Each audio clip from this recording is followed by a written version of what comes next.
¿qué tal? Somos el cuarto equipo y vamos a hablar sobre las ondas de radio y las microondas. Bueno, en este tema pues ya pertenece a los medios de transmisión no guiados. Por lo tanto, estos medios son aquellos que su característica principal es no usar cables. En comparación de los sí guiados, estos ya no ocupan cables. Estos ya no ocupan ningún tipo de medio físico y tratan de transmitirlo por medio de ondas electromagnéticas. La configuración de estas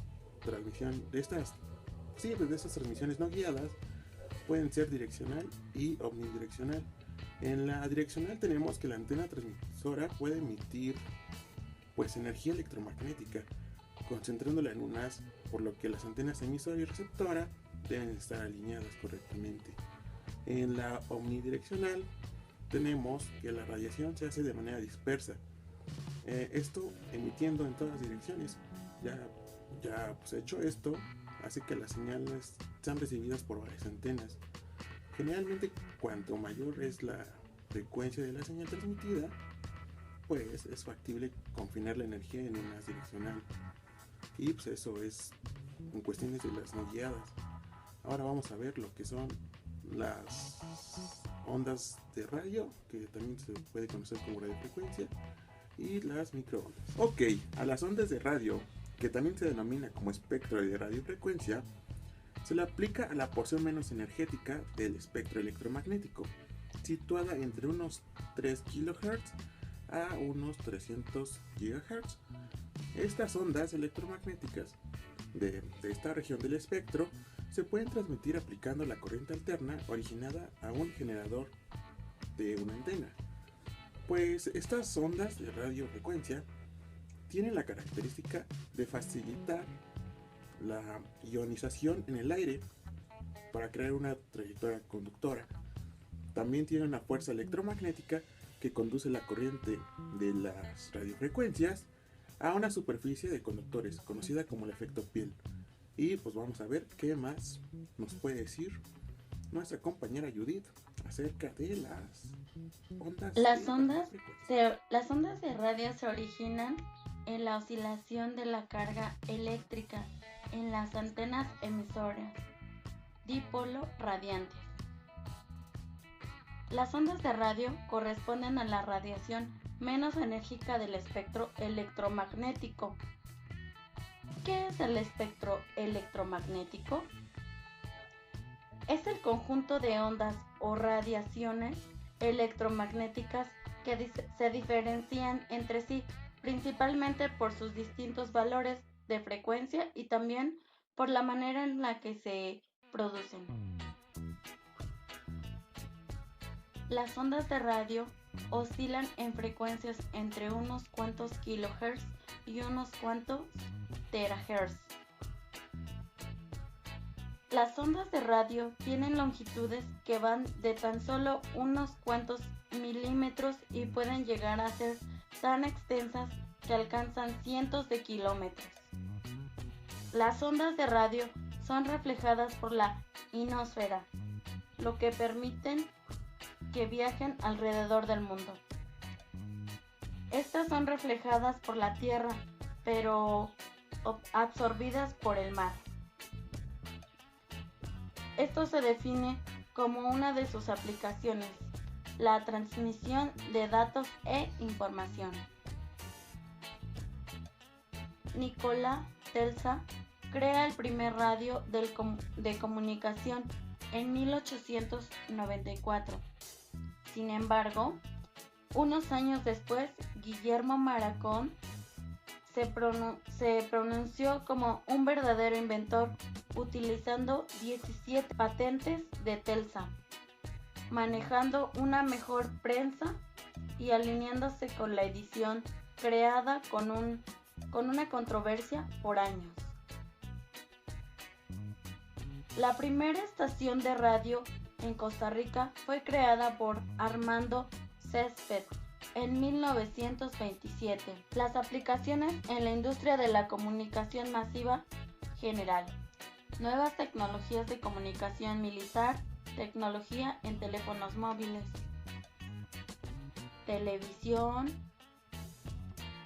receptores GPS, redes de computadoras y señales inalámbricas. Los microondas. ¿Qué son los microondas? Las microondas son ondas electromagnéticas de frecuencia muy alta, es decir, con un número muy elevado de vibraciones por segundo.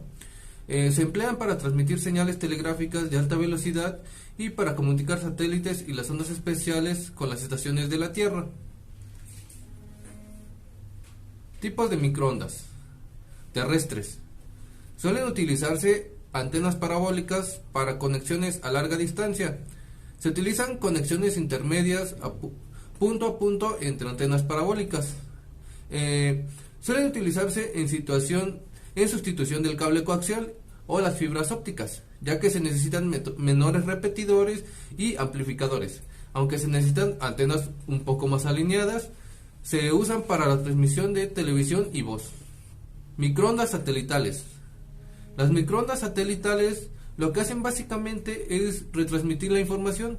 Se usa como enlace entre dos o más transmisores o receptores, denominados estaciones base.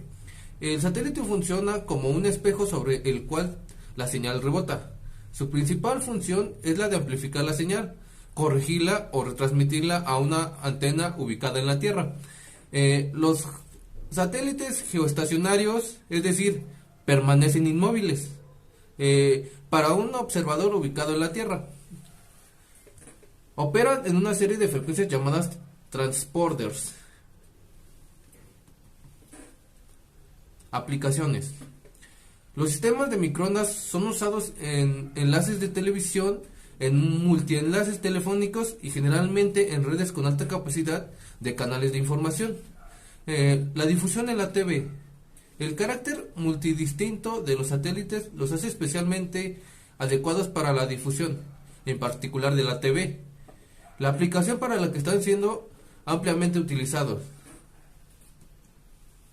Telefonía. Los satélites proporcionan enlaces punto a punto entre centrales telefónicas en las redes públicas de telefonía, en el medio óptimo para enlaces internacionales con alto grado de utilización, y tecnológicamente y económicamente es competitivo con otros tipos de enlaces internacionales. Usos para redes privadas. La capacidad del canal de comunicaciones es dividida en diferentes canales de menor capacidad, que se alquilan a empresas privadas que establecen su propia red, necesidad de poner un satélite en órbita. Un ejemplo de transmisión por satélite es el sistema VSA. Ventajas y desventajas de los microondas. Las ventajas: sin necesidad de cables, es decir, que no necesita un cableado o algo interconectado para que éste pueda transmitir datos. Múltiples canales disponibles. Cuando nosotros hablamos de unas ondas, por lo regular se utilizan medios o diferentes canales para transmitir esa información. Con las ondas electromagnéticas de los microondas, es más fácil de encontrar canales por las cuales se puedan transmitir. Amplio ancho de banda. Cuando hablamos de un amplio ancho de banda es cuando nos referimos a que tiene una buena fluidez de la información, es decir, no llega a estancarse la información o a perderse en el camino. Desventajas. La línea de división se verá afectada por cualquier obstáculo, tales como edificios de nueva construcción en el camino. Es decir, la información se suele perder cuando hay unas intersecciones o se pierde la buena señal de la conexión de los transmisores. La señal de la absorción por la atmósfera. Las microondas sufren una atenuación debido a las condiciones atmosféricas. Es decir, cuando llega a llover y nosotros queremos conectarnos, por ejemplo, a una TV por satélite, se llega a perder la información. Las torres son muy caras de construir. Cuando hablamos de que las torres son muy caras de construir, es cuando la estructura de una torre suele ser muy costosa. Es decir, que para poner una torre o un receptor de señales suele ser muy costoso y eso es una gran desventaja para las empresas.